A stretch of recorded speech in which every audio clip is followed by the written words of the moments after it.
Good afternoon, everyone. Whoever is trickling into the webinar, thank you. Thank you so much for joining in this late afternoon towards what I believe is a festive season. So, thank you so much for joining in.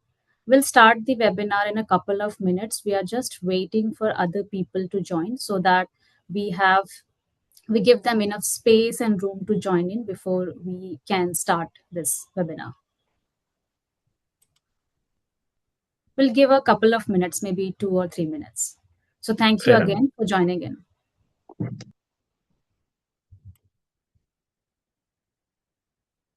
I would like to mention in this during the start of the webinar itself, if you do have any questions during the entire session, any doubts, any clarification that you require, feel free to put in the Q&A box or the chat box. You have two options to put in the questions.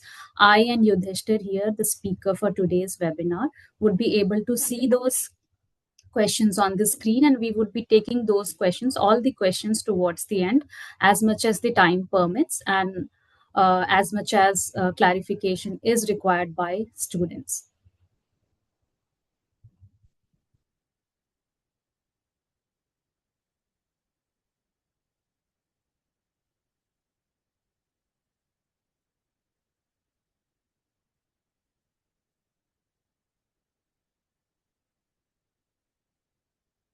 For those who are joining in now, thank you so much for joining in. We'll start in a minute. We are giving some seconds, some minutes for people to join, for more people to join.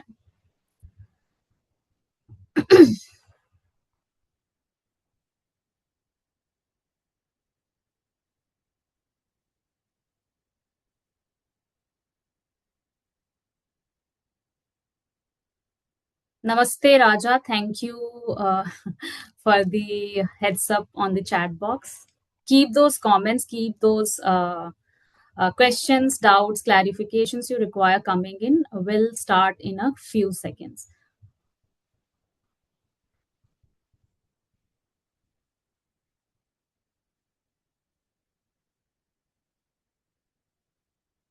I think we have given enough time for everyone to join in. And if anyone is left and would love to join, they can join in maybe a little later on, and they can start from there on. So let's begin. Thank you so much, everyone, for joining in. A very warm welcome and good afternoon. Thank you so much again for joining today for another edition of Career Mantra. It's a webinar a session that we keep doing from time to time, and wherein we discuss about the skills and how you can improve on those skills to increase your employability, so that when you go out into the industry, you are ready for the kind of career opportunities that you have in the market. I'm delighted to see such an enthusiastic audience with your comments coming in. It's great to have you all. Um, Today's webinar is on defenders of the digital world, how to build a future-proof cybersecurity career. We all know how much we are dependent on technology and the internet today, from the way that we learn, from the way that we work, how we bank, how we shop, and how we communicate with each other, and of course, the social media that we do use. And From that comes in cybersecurity. It's no longer a niche IT function, it's a core business priority and something that businesses depend on a lot. And thus, it offers a lot of global career opportunities cutting across industries, roles, geographies, etc. And not to mention whether you are a student, a fresher, or a working professional looking to maybe change careers, or maybe looking to go upwards in your career, understanding cybersecurity can open multiple doors that will offer you great career opportunities. To help us decode this particular domain, and something that is ever evolving, and of course it's very exciting, we are joined here today by a seasoned cybersecurity expert, Mr. Yudhishthir Sharma, who brings in rich industry experience and deep insights into how the cybersecurity landscape is shaping up globally. He has 20 plus years of experience working with companies like HCL Technologies, Verint Systems, Qualcomm, and currently, not currently, and Kundan Group. He has led technical delivery of various enterprise products and solutions to telecom operators and clients globally in multiple industries, including telecom, cybersecurity, actionable intelligence, fintech, and more. And not to mention, I mean, not to forget that he has launched close to 15 plus products in digital domain, and those had 50 plus features with a 95% adoption rate. In his last stint with Kundan Group, he had been successful in launching and developing a digital gold fintech platform. He has done his post graduation from Aston Business School, United Kingdom. We are very grateful to have you today, Mr. Yudhishthir. Thank you Thank so you. much for taking out the time to share your knowledge and guidance. Without further ado, and without taking much of the time of today's session, I would hand over the screen and the stage, the virtual screen and the virtual stage to you. Thank you so much, for giving me the opportunity to, take this session and interact with the students. It takes me back to, my academic days, where, we are very excited about technology and whatever new things are coming up. We really want to, get our hands on that and, build a career around that. And as you already mentioned, cybersecurity is one of those areas which is proliferating into all aspects of a business. Not on the peripheral side, but on the core side as well. So, I feel elated to be taking this session, and I hope, I'll be able to share my knowledge and my exposure with the audience, and it helps them, kind of think about their career and build their career in cybersecurity domain. As we mentioned, cybersecurity obviously is transforming India's, talent story. Cybersecurity systems, though they have been in place earlier as well. Now we are looking at a very integrated sort of system architecture, which is quite well knitted and integrated with our existing systems, I must say. So, uh, these cybersecurity systems, as we say, when we talk about the concept of cybersecurity, obviously there are two aspects to it. One aspect is we are talking about cyber, which is the internet, and then security in itself,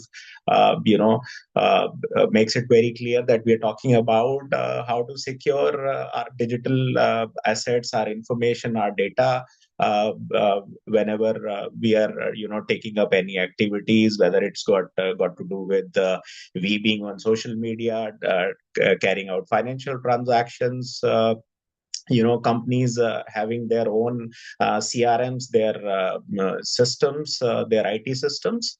uh, now, because I feel that most of the audience we've got are beginners, or probably people who or students who want to make their careers in cybersecurity. I'll start from the scratch, from very basics in terms of what is cybersecurity.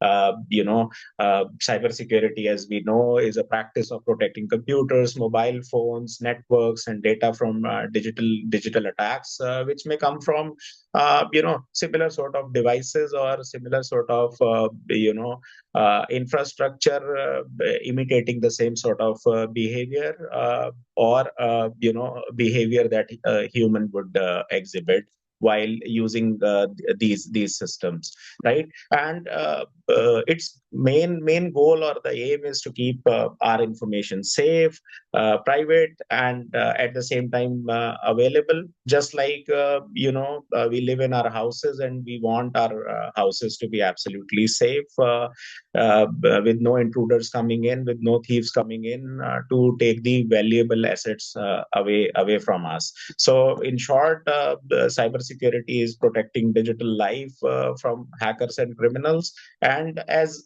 we see, the more the digital footprint we have, there are possibilities of cyber threats everywhere. And how is it rising? Now, we talked about what is cybersecurity, how do we ensure that we keep ourselves safe the more we use the systems, and we have social media, digital presence as well. So we see that cyber attackers are getting very advanced. How? There are tools, software tools, which these cyber attackers use, and these are very easy to sort of use tools, which create an impression that this is some sort of genuine human seeking information, or let's say it's an email with a header with a comma or full stop here and there, or probably the font being different, emanating the behavior or emulating the behavior of a real website. I'll just give an example. For example, we've seen that there are certain frauds conducted by certain hackers where they developed a website which appeared to be a government website, or a job website, careers page, and it just had the font being a little different, which was very difficult for an end user to identify. And people feel that it is a genuine website. They end up providing all the information, all the data, and at times they end up making payments and compromising their credentials and their banks. And once the money is siphoned off, then they get into evasive action. Coming back, because the hacking tools are easily available everywhere. Cybercrime makes huge money with low risk, because physically that person who is carrying out a cyber attack needs not to be present there, can carry out that sort of attack from a distance, and can really create issues for the person who's being attacked, right? And obviously, the genesis of the whole issue is that most of us, we are there on our phones or on our devices, laptops, most of the times, either at work or while we are at home. We are either watching OTT, or we are on social media. So that the more the online presence, the higher the risk of being attacked by cyber attackers or the hackers, I would say. The result is, because of these use of these AI tools and hacking tools, attacks look very real. They look very convincing, and at times, it's almost impossible, or near to impossible to detect that we are facing a cyber attack, and there are high chances of our data, or the personal information, or being stolen. And why students are frequent targets? Because as students, we want to learn online. We go online, we search for material to increase our knowledge base, and we also have the social media presence. So that's I would say that allows these cyber attackers find us as an easy prey as students. Uh, Again, cybersecurity is necessary because it helps in securing our data from the threats. data theft or misuse. It's not just that the financial data can be taken care of and money can be siphoned off. There are instances where our information can be used and fake profiles can be created, which further would lead to loss of reputation and loss of money as well. Cybersecurity is important to safeguard our systems from viruses. Uh, now, let us try and understand the rise of cybersecurity. With a lot of most of us wanting to make the payments in a digital way by using apps like phone pay, apps like Paytm, UPI obviously has penetrated heavily. With that, obviously, that has eased our life. It has made life easier for us in order to make payments, or in order to buy stuff online. That's become very easy. uh, but at the same time, the risk of cybersecurity has increased. Key risk, as I already mentioned in the previous slide as well, while explaining about cybersecurity, more online activity is equivalent to more number of opportunities for attackers to steal our data, and uh, sort of spoof our information and use that information for their purposes. So to understand in detail, as I mentioned, what is the so there are components to it. One is what is the meaning of the word cyber, what is the need of cybersecurity, what are the problems in cyber field, and how to implement and maintain security of a cyber field around us.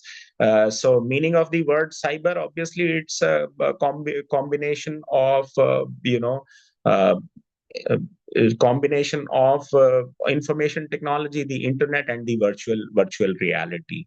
So that's cyber.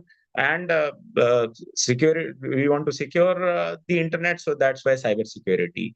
But having said that, cyber security is not just a few people's responsibility. Obviously their responsibility is higher. The people who are working in the cyber security domain, or as part of the IT infrastructure team in various organizations, their responsibility is larger.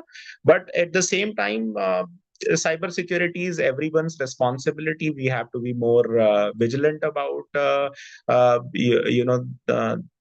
own information and our data. And I, when we go further, we'll be able to deep dive and understand how on an individual level we can discharge our responsibility and make sure that we make the digital world more safer and our information more safer, right? So in order to give a structure to the overall, I would say, the frame, overall system, government of India also came up with a security policy and a legal framework wherein IT Act was enacted in 2000. It incorporated quite a few, I would say, landmark clauses, wherein the how the information would be used, how the information would be used in an administrative setup, how the information would be used in a legal setup, and how it would be disseminated was deliberated in detail. And it is, I would say, the guiding act at the moment. Then obviously further amendments after the act coming into force in 2000 were brought in 2006, where a lot of emphasis was laid on data protection and computer crimes, because it was observed that the world is moving faster, technology is evolving. So data protection and computer crimes, they kind of skyrocketed and increased exponentially. So certain amendments pertaining to that were enacted. And obviously, the government did, a very, very wonderful job in terms of, kind of forecasting and giving emphasis on capacity building. So, obviously, NASCOM being one of the organizations, and there are various, sector councils which are, helping or making sure that there is skill development and competence development in line with the world standards, I would say. I mean, it started off slowly, but over a period of time, IT, obviously, India is one of the leading countries, I would say, in terms of technology, sitting besides Japan and Germany. We rate at par with the likes of Germany and Japan in terms of cybersecurity and cybersecurity technology and evolution. But the other skills and competence, I would say, is one of the priorities as well. Then obviously, there is a lot of focus from the government on the research and development, wherein cyber monitoring and network security has become quite, I would say, prominent to ensure that the citizens feel safe, and obviously the students. And then there are international collaborations through various international consortiums, various, I would say, annual workshops and international conferences that take place, which help, the professionals and the industry leaders deliberate and, talk more on that. Uh, so when we talk about where does India stand in the cybercrime world? I think we stand 10th in the cybercrime in the world, just after US, China, Germany, Britain, Brazil, Spain. And in fact, while we are talking, I feel, because this research I did a while back, I think might have moved a few places upwards as well. Uh, so, as I was mentioning, understanding the rise of cybersecurity, company needs cybersecurity professionals. It's not just about company's own infrastructure and data systems. Every business the catering to the end consumers at the end of the day, and while they do so. They are holding I would say, confidential information and the data.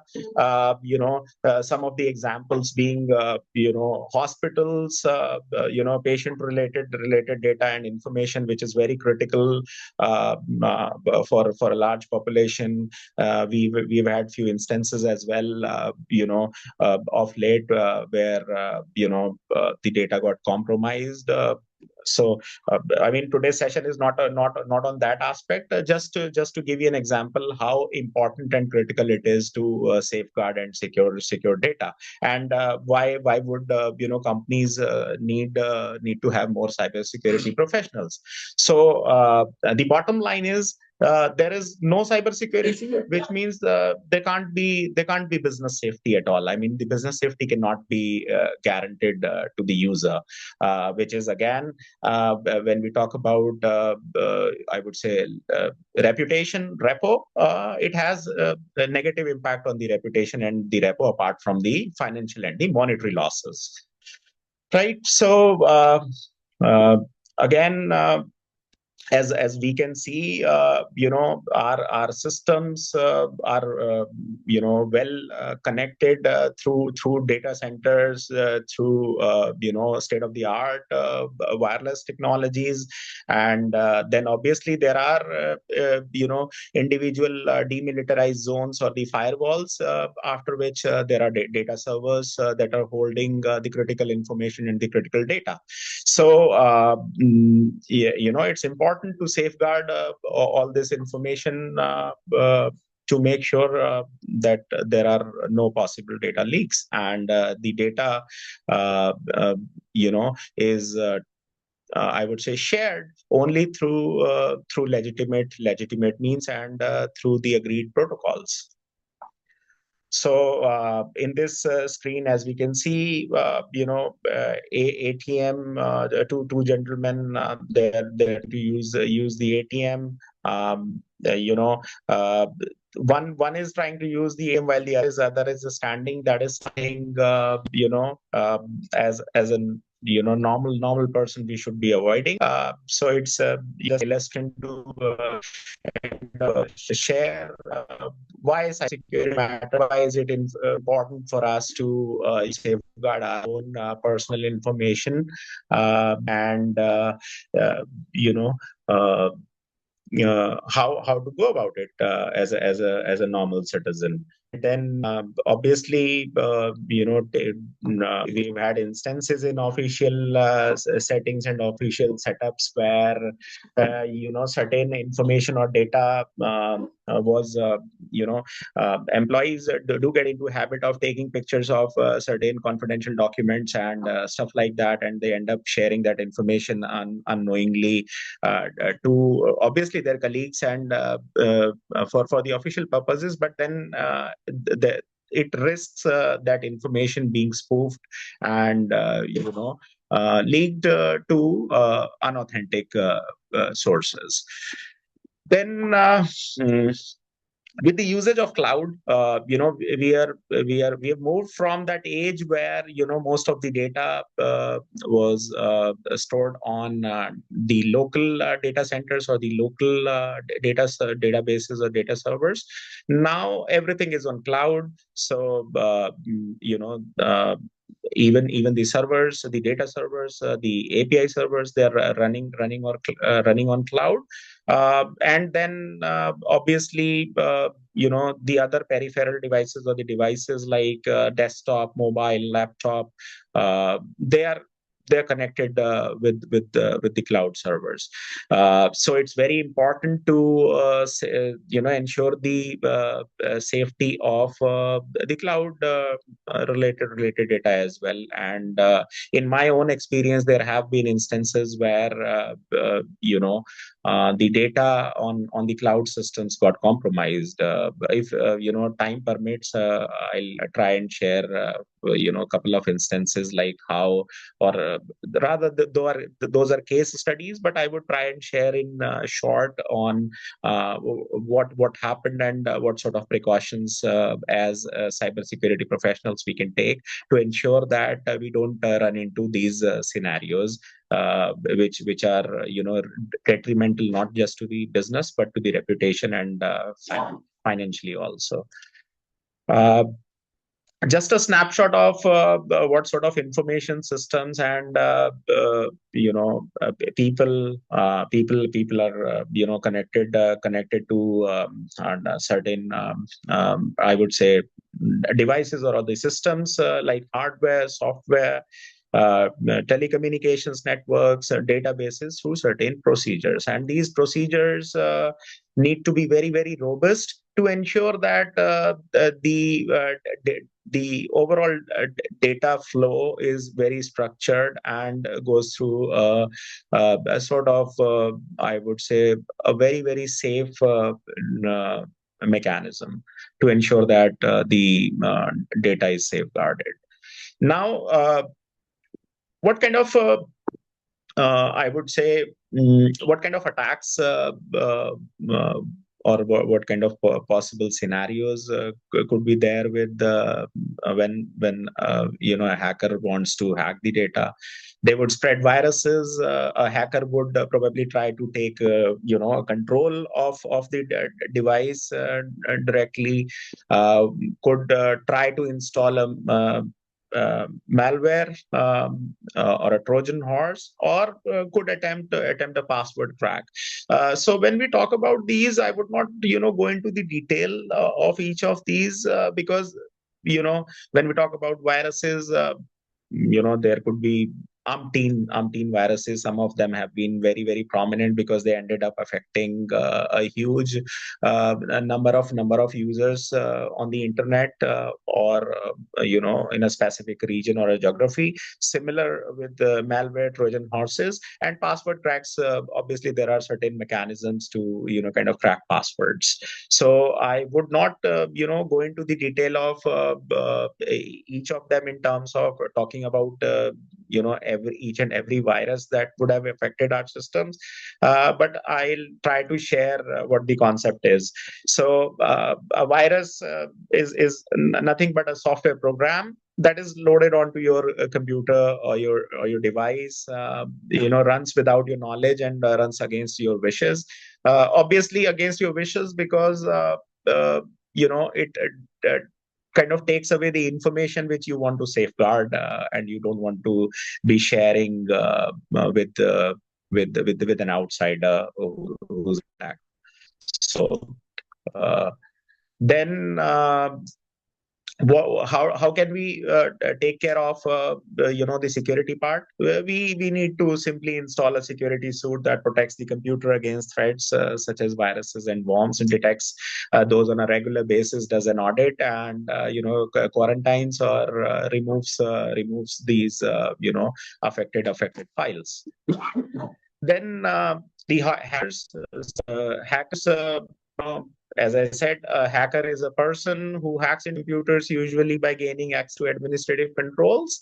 But of late we've come across instances where sort of an automated code can act as a hacker, and can go about attacking networks and devices using various mechanisms.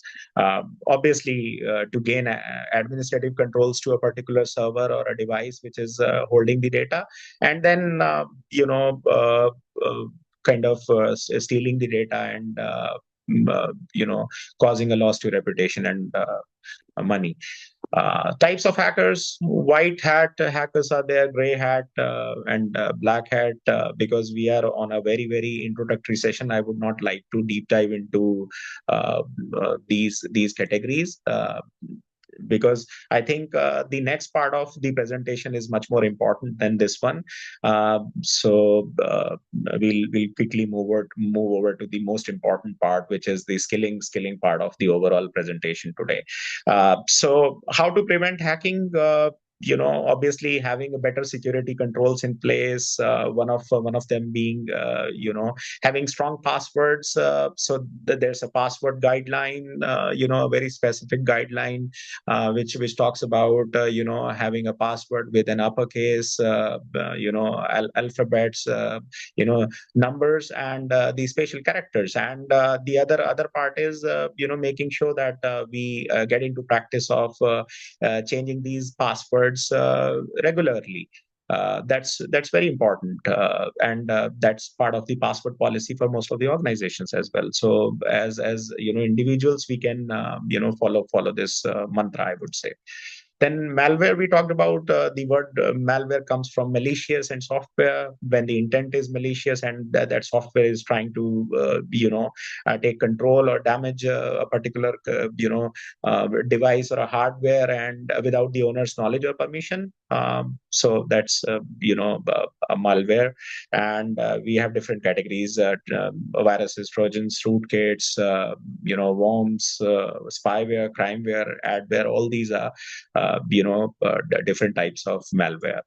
Then how do we stop malware? Obviously we need we can have network threat protection being activated, which is at times a suite that is part of the operating systems package, or we can have reputed third party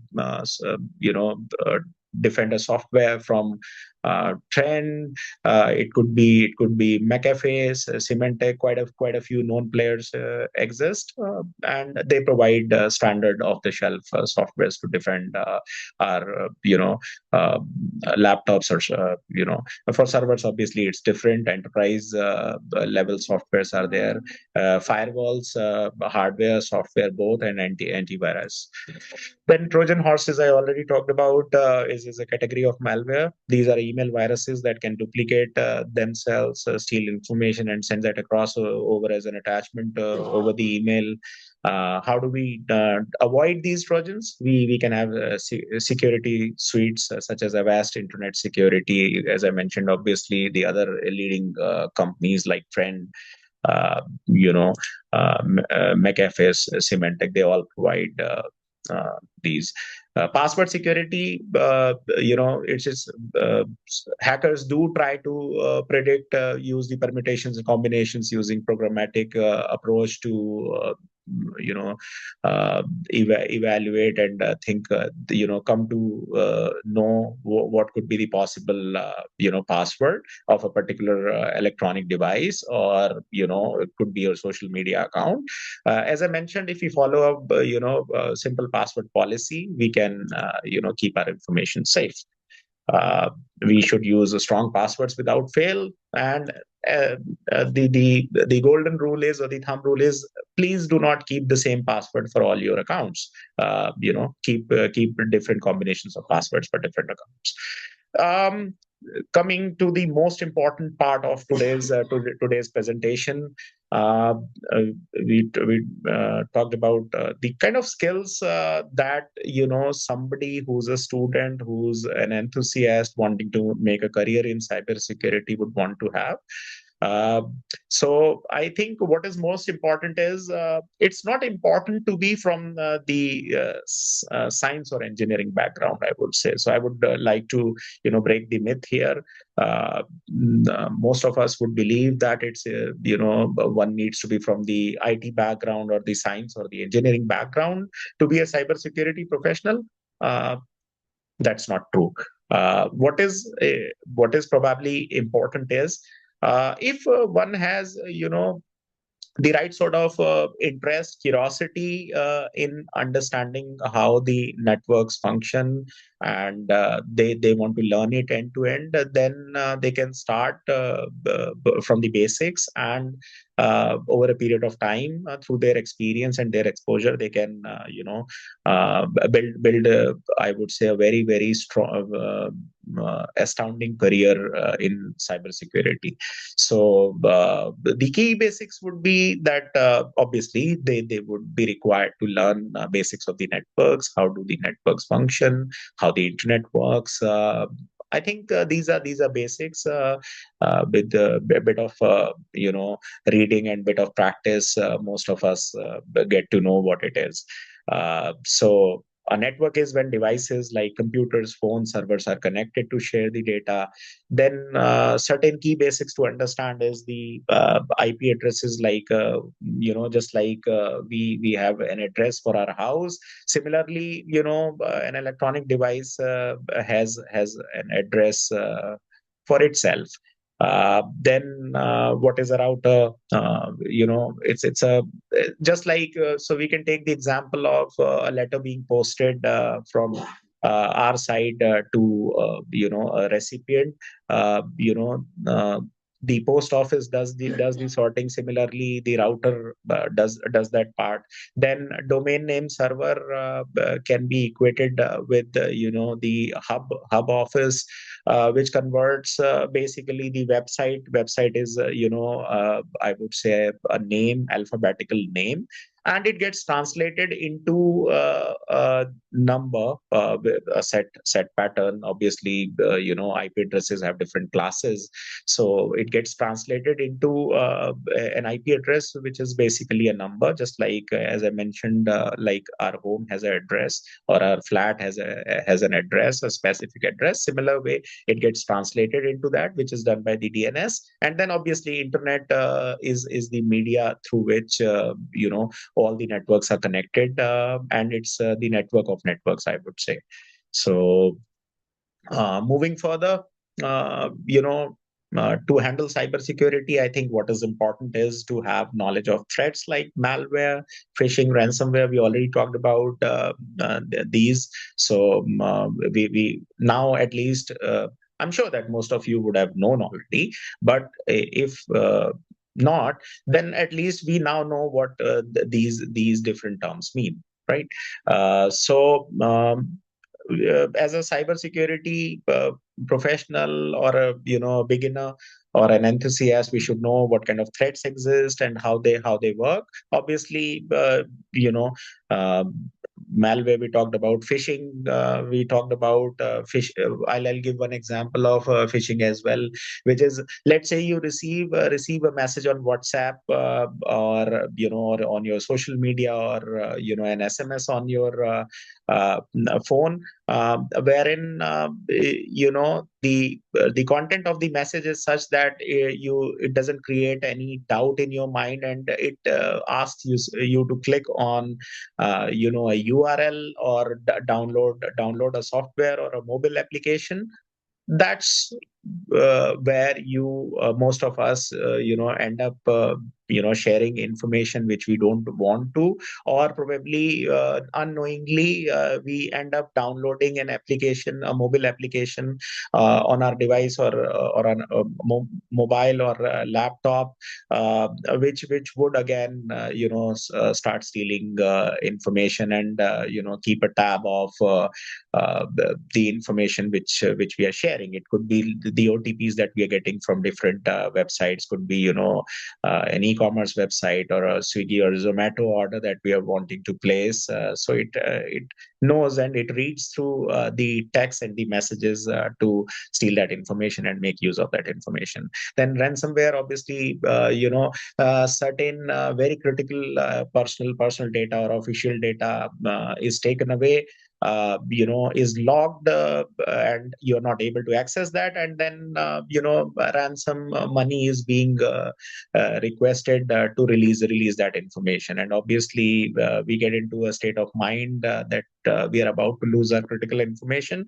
So it becomes a very, very difficult situation to handle, for an organization as well as for an individual.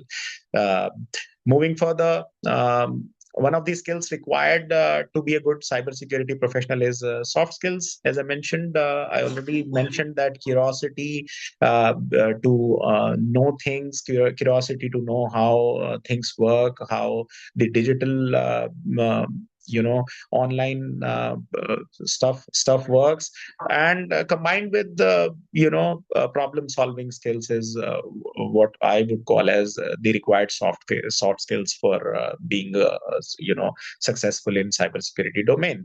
So it's not just the technical skills that would suffice. Apart from the technical skills, these skills are very, very important. So problem solving is when we are able to think logically. Something is not working, or something that was working earlier stopped working all of a sudden. We should be able to apply our mind, and being able to come to a conclusion, like what could have stopped working. Similarly, curiosity of wanting to know why, how, when, who would probably help us get into the right sort of mindset and approach. Then analysis is the data points or the information that we stumble upon. We are able to analyze that information quickly using our mind and experience, and we are able to connect those dots or small clues to find the exact reason of a particular threat, and being able to take care of that threat would be the next step. Uh, then obviously, cybersecurity requires careful thinking, and uh, one of another myth that most of the cybersecurity enthusiasts or professionals would have is that they need to be coders. Answer is no. They do not need to be coders. They need to be critical thinkers or good thinkers, I would say. They understand coding is an added advantage, but not as a beginner. It's not mandatory. Then, and the kind of career pathways in cybersecurity. So I would talk about some. very generic roles. It would not be possible for me to go over what kind of possibility or careers or various roles exist in the overall cybersecurity domain. But considering the audience, whatever we are able to think, I'm sharing. One of the roles is cybersecurity analyst, which is an entry role. So when we talk about a cybersecurity analyst, it's an entry level role, beginner friendly. Coding is not required. Basic scripting, if one knows, is an added advantage, but it is not mandatory at all. So somebody who wants to start their career in cybersecurity or make their career in cybersecurity, I think cybersecurity analyst role is a good um, point to starting point, I would say. Then security operations center analyst, basically, you know these are analysts who would monitor logs, who would look for certain specific patterns and information. They would understand the behavior of the networks and the devices, and they would continue to monitor the information and monitor the logs. Could be transaction logs, could be application logs, and they'll be able to figure out something which is different from the normal behavior. So this definitely is, I would say, a bit more technical compared to the earlier one. uh, but again, it is a beginner friendly. One can work in shifts. Why? Because we have distributed infrastructure, cloud, data centers being in different geographies. Opportunities are galore. Opportunities are galore. One can definitely make a good career, being a analyst. Uh, and Obviously, as I said, coding is not required. What is required is a critical thinking and analysis capability. One should be able to analyze the logs and the patterns and the information, and uh, devise conclusions based on that. And obviously, there are different levels to it. Just like we have in technology, we have the L1, L2, L3 levels, where depending on the exposure and the expertise, people, the technical professionals are graded on L1, L2, L3, and then obviously, R&D as well. Similarly, SOC analysts can rise up the hierarchy in that same manner. Then ethical hacker. Uh, is a very, I would say, commonly used term. Most of us have heard about this, not once, hundreds of times. Ethical hacker is a very coveted sort of a, I would say, term. Anybody who wants to make a career out of cybersecurity, the first thought that comes to their mind is an ethical hacker, and the kind of image that we all have in our mind is being an ethical hacker. Yes, a very lucrative career option, but it does involve, uh, being at, I would say, uh, control of quite a lot of things, knowing the technology in and out, knowing the systems in and out before one can think of being an ethical hacker. It does involve one understanding the overall data flow of a particular application or a particular system in detail before one can think of making a career being an ethical hacker. It's not beginner friendly.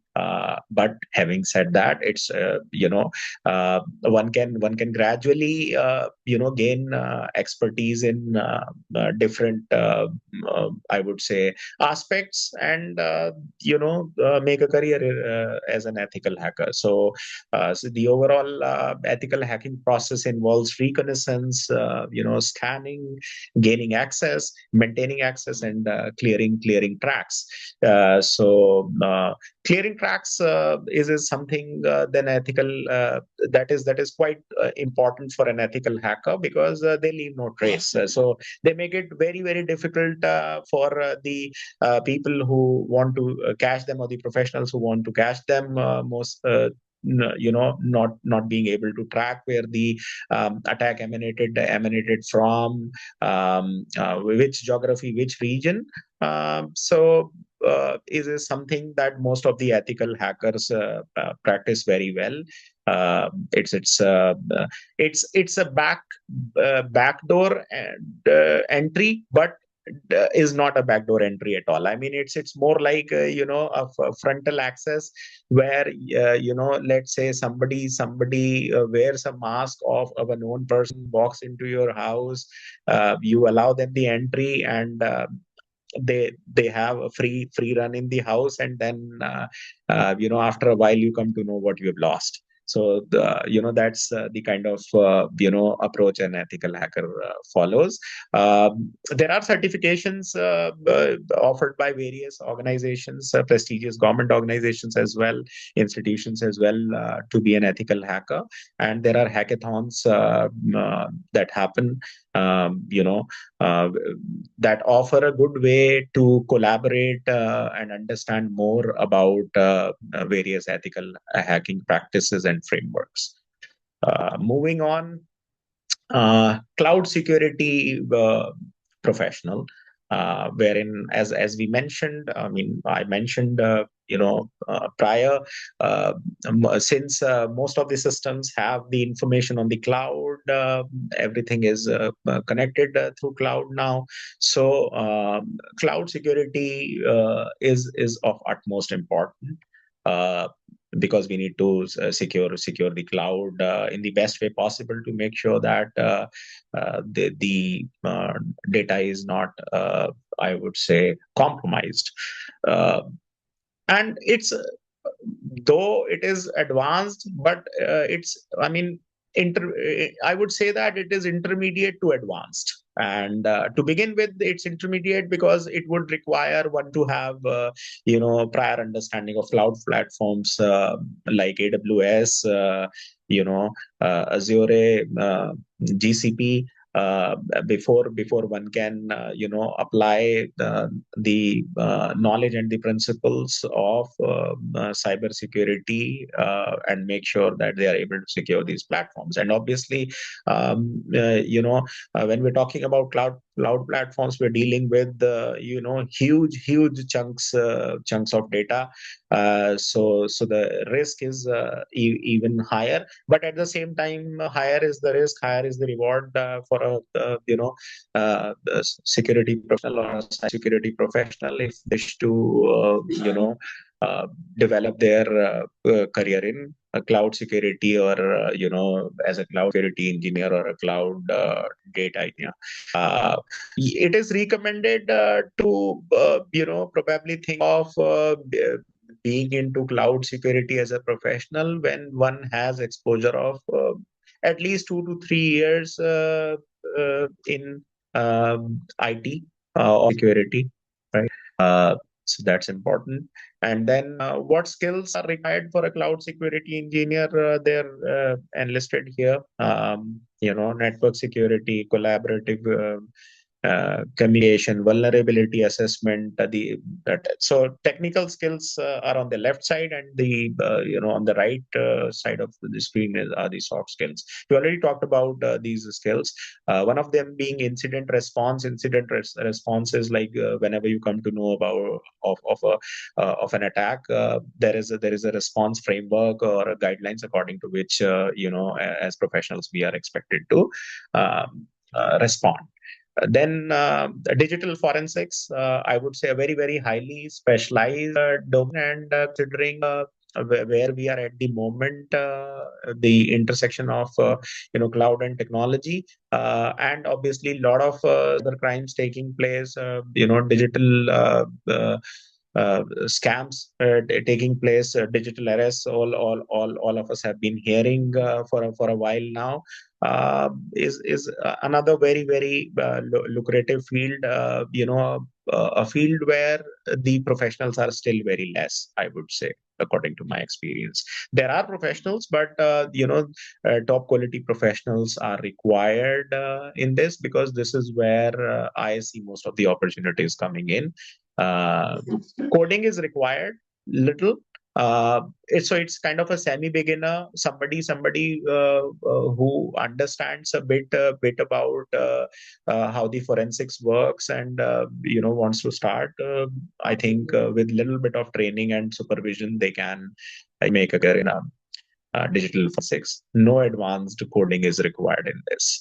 So I mentioned digital forensics process is identification and collection, preservation and documentation, analysis and examination, presentation and reporting, and then obviously post investigation activities. Uh, so just we are almost. I would want to summarize quickly in next 3 to 5 minutes. Non-IT learners can definitely learn cybersecurity. As I mentioned, it is skill based, not degree based. Now, if a beginner wants to be a job ready professional, then as I mentioned, step one would be computer. They should know computer and internet basics. If they don't, then probably in a month's time, 15 to 30 days time, they would understand it. They would know how the computers works, how files, force sentences are, inter-browsers and email pics. They would know, which I think most of us know, but it is considering that somebody is not aware. Talked about that. Then free resources like Google IT support, foundation courses are there. YouTube is a very, very good I would say source of learning quite a few of the fundamentals.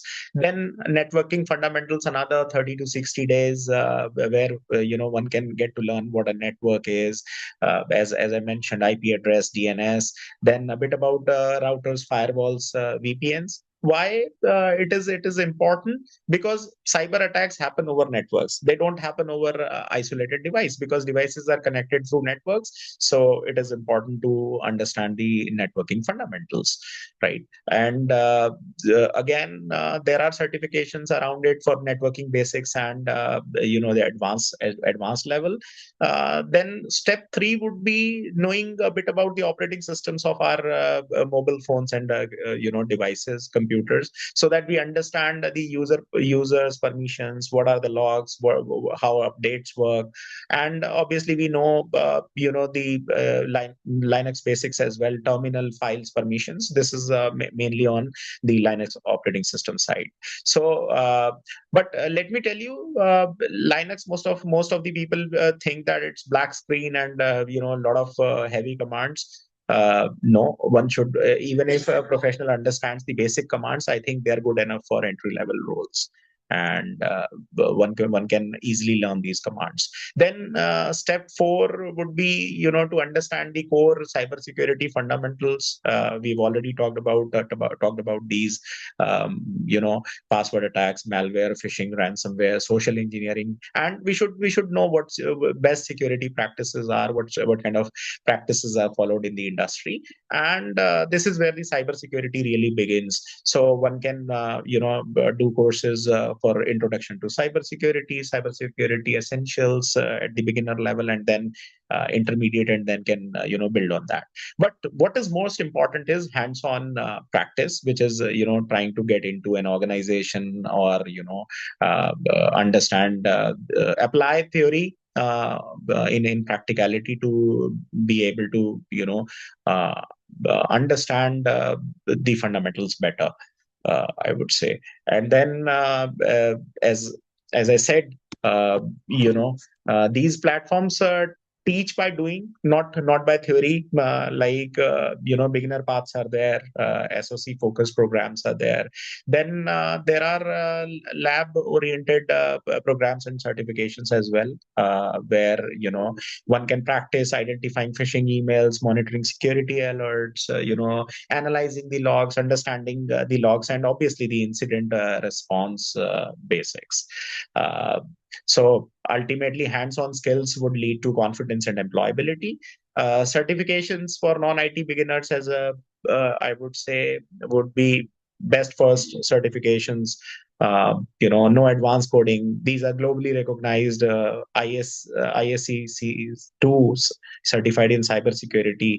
So it is designed for non-IT and beginners, very beginner friendly, I would say. And then obviously we've listed the other ones as well. CompTIA security plus after basics, entry level industry standard. It is focuses on concepts, not coding. And then obviously Google cybersecurity certificates are also there.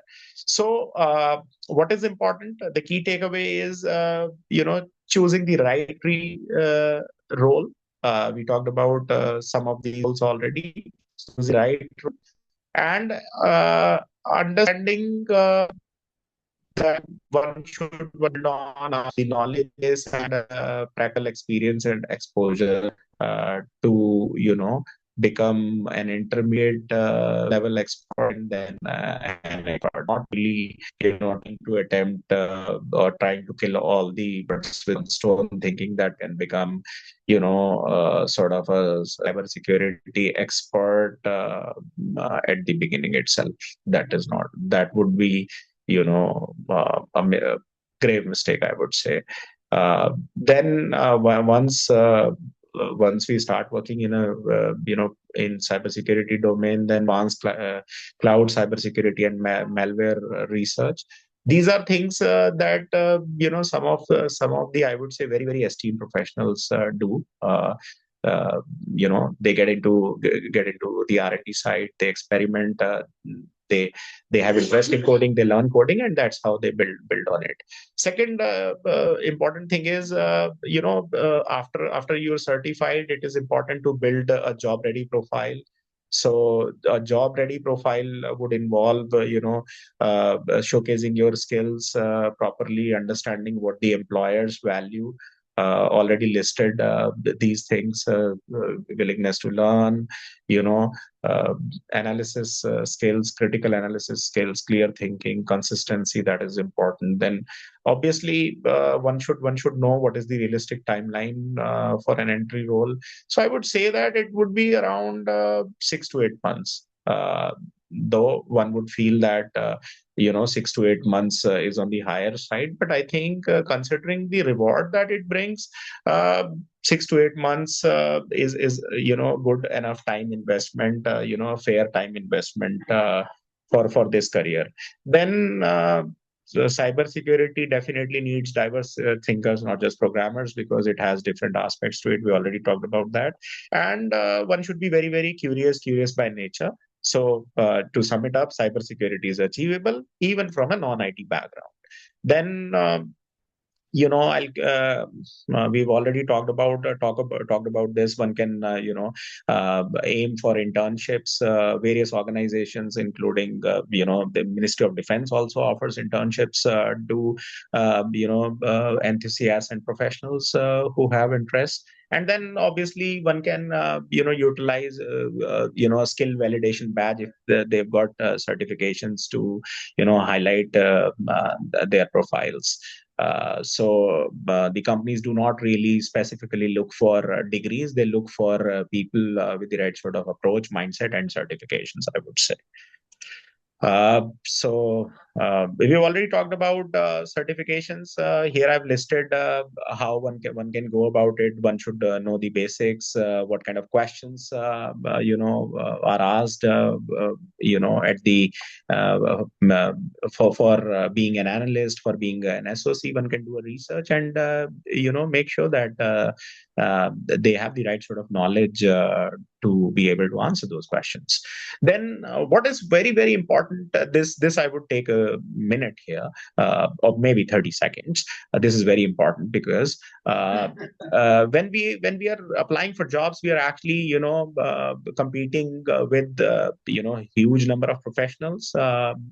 We need our resumes to be ATS friendly, so we should know how an applicant tracking system works, and we should add the right sort of keywords to make sure that in the resume ranking, in the search ranking, uh, at least the applicant tracking system picks up our resume, because only when the resume is picked up, there is a chance of getting interviewed, right? So it is very important. Please, as beginners or as professionals, pay a lot of attention to this whenever you are ready to apply for jobs or placements. To sum it up, you know certain the certain certifications are very, very relevant. I would say certifications with hands-on labs are very much relevant and in demand. So if one can get that, nothing better than that. Then obviously, we already talked about CompTIA Security Plus, ISC2 certified in cybersecurity, and certain beginner paths and Linux practice. This would definitely help. Uh, Already mentioned here how certifications improve chances of internships and placements. Clearly visible candidate A and candidate B, because candidate B has made good use of the concepts that I told in the previous slide, would end up getting shortlisted. Then cybersecurity trends and future opportunities. Uh, the usage of technology is going to go up further. Everything is going digital, so the demand for professionals is expected to grow by 30% annually. There is shortage of talent pool, so that's the silver lining, that if you think of building a career in cybersecurity, then trust me, that's the best decision that you would be taking as a professional. Then obviously a lot of multinationals, or the companies have decided to set up the global capability centers, and we are very fortunate that India offers the right sort of advantages in terms of capabilities, geography, the cost aspect for these GCCs to be set up. Already a high number of GCCs have been set up, and a lot of them are in the pipeline. So the opportunities are huge. Then India's own market is getting bigger. Geopolitical scenarios, I would say, they have impacted us, but they have impacted us on a positive note. The more demand gets created, within our country, I think we would require more number of professionals, and especially the cybersecurity professionals. And currently, as I mentioned, there is a talent gap, the number of professionals required vis-a-vis the number of high quality professionals, or the expected number of professionals, there is a gap. So there are avenues for growth. And then, as I mentioned, it's going to grow. We'll have more options coming in, and more growth would lead to requirement for more number of cybersecurity professionals, and it is one of the fastest growing career fields in the country. I can say that with a lot of conviction, 100%.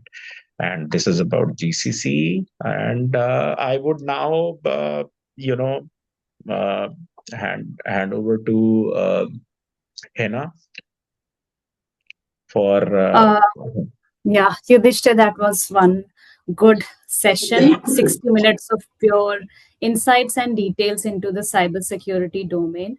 And you made it look so easy and so step by step, the journey from right from the analyst to digital forensics and how we can go about being hackers. That sounds very cool, but has a lot of skills behind it. So you did take us through the journey, and it was very informative. And thank you so much for that. For the audience who would like to understand, and we are getting a lot of questions on where do we get the certifications, etc. I would like to present something to you that would maybe answer most of your questions. Otherwise, we would also be taking those up with our expert here, Mr. Yudhishthir. So, give me a minute, allow me a minute to present the screen. Yudhishthir, you have to stop. Yeah, yeah, I'll do that. Thank you.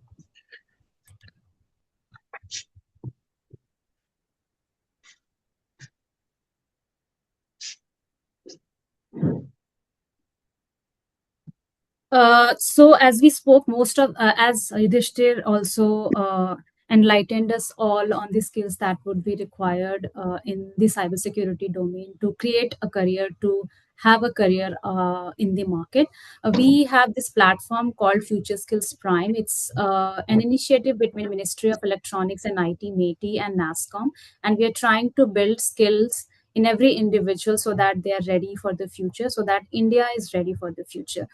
um, uh, there are various avenues to it. For example, you can if you can see my screen, we have courses right from the foundational courses to bridge courses to deep skilling. Foundationals are the one that you would require to understand the skill at a basic level, cybersecurity, let's say, at a basic level.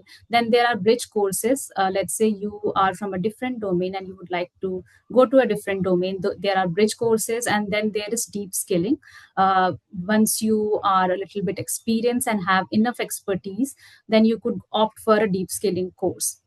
And after once you have gone through these certification of these courses, you get of course you get a certification and relevant job opportunities. A lot of these certifications are backed by government incentives, so you get them, you get whatever you invest, you get them back via the government incentives. Do read that about that on the Future Skills Prime website.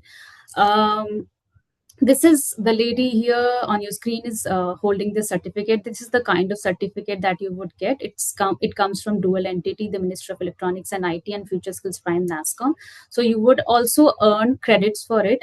That means that these marks that you get, these will be added to your credit system academic year. So you could also earn credits on this, and of course you learn the skills, and that betters your options for getting better career opportunities. Uh, Let me move this a little bit. Yeah, so as you can see on the screen, there are various technology skills and professional skills that you can learn on the platform. On the right top corner of your screen, you have the Future Skills Prime QR code that you can instantly scan and log on to the platform. So we have courses ranging from artificial intelligence to Gen AI, which is very much in demand, blockchain, cybersecurity, we spoke about, web and mobile applications, web and mobile development, VR, big data analytics, cloud computing, IoT, RPA, 3D printing, and semiconductors. And once you would also like to uh, add professional skills to the fold to your portfolio, we have design thinking, negotiation, digital leadership, etc. Uh, uh, I would also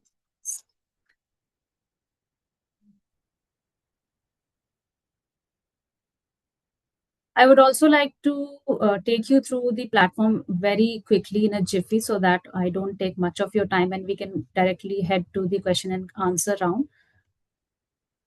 So, very quickly, this is the platform I have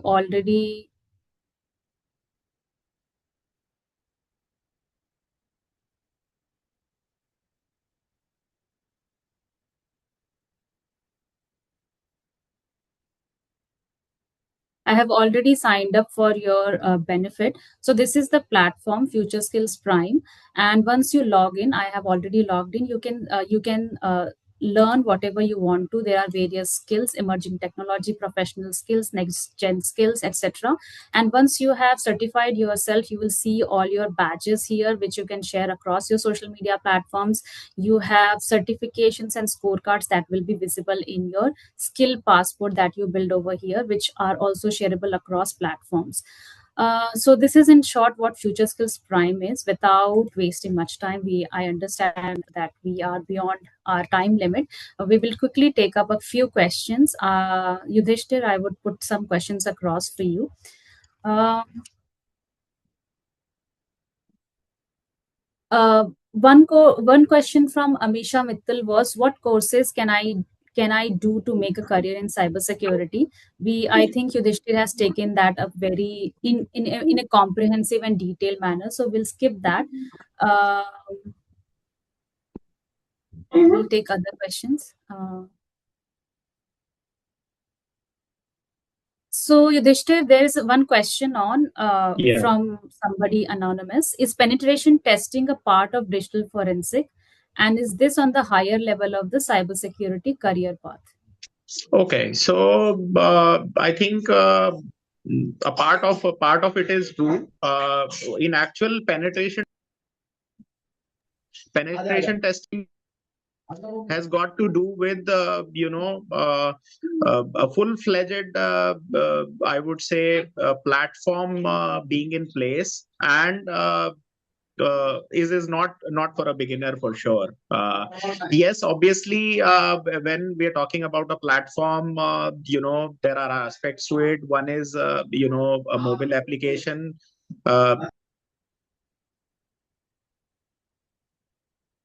Mr. Yudhishthir, you're on mute. Yeah. Yeah, sorry. So one being that the mobile application. So pen testing would mean that one needs to test the various APIs that access the data from the server, the main server, using the web application. So one needs to emulate that behavior, and then obviously we still have the web applications in place, which is the website fetching the data from the servers. With I would place it on the intermediate side, not for somebody who is wanting to start their career. They can think about pen testing, and obviously the financial applications or the banking applications and services are the right. Examples for the vulnerability acceptance and penetration testing would be my answer to it. So Yudhishthir, speaking on pen testing, there is a question by Sushant Sharma. He has asked what are the avenues in pen testing and cyber ops? So How can we move ahead? cyber ops, I already covered. The analyst role and the SOC analyst role are part of cyber operations. In fact, cloud security, for to an extent, is also part of the cyber ops. One can definitely develop start at a beginner's level with a beginner's certification, and get into cyber ops.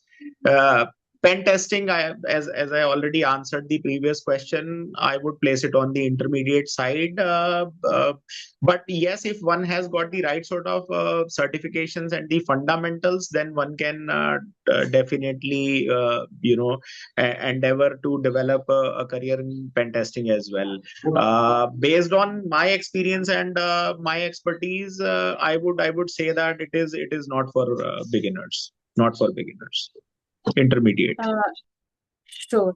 In the interest of time, we'll take just one additional question. Mr. Venkat, he asked, does the cybersecurity career path still provide opportunities for 50 plus senior IT professionals? Yes, it does. So it has got no connection with age and degree. I would say. I mean, till you feel that you are able to grasp the concepts, you've got the right sort of critical thinking ability, analytical capability, and the capability to grasp the fundamentals of cybersecurity. I don't think that there is any impediment in developing a career being 50 plus in age in cybersecurity. In fact, if you don't want to be a coder, or you're already tired of coding, manage the projects and deliveries, I think it offers you an alternative career path altogether, because you already have those fundamentals of technology in your kitty. with a bit of effort and couple of certification courses, you can make a great career out of it, even if you are 50 plus years of age. So you hear that, Mr. Venkat, you can definitely start a career even at 50. Thank you so much, Mr. Yudhishthir. On behalf Thank of you. Future Skills Prime, on behalf of NASCOM and Career Mantra, I would like to sincerely thank you for being our speaker today. I would also like to thank you, the patient audience that we had today who stuck with us till the last, and I think they were very enthusiastic about the career opportunities and the various concepts that are there in the cybersecurity domain. We hope this session helped the audience gain clarity and confidence in exploring whether or not they would like to have a career in cybersecurity. I would like to say stay curious, stay secure, and we look forward to welcoming you to our next Career Mantra session. We'll update those details on the events page of our Future Skills Prime website. Thank you and have a great day Thank you ahead. all. Thank you If all. you would like to say anything.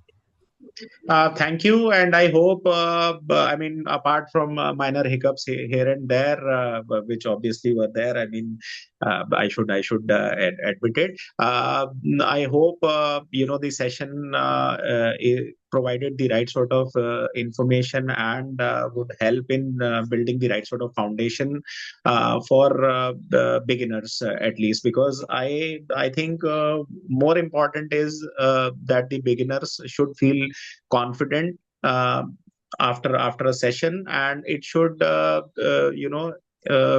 help in developing the right sort of mindset to take up cybersecurity as a career, because that's the intent. The overall intent of being a speaker in this session was to generate the curiosity amongst the young minds to take up cybersecurity as a career, because the country needs it, and we definitely need more and more cybersecurity professionals.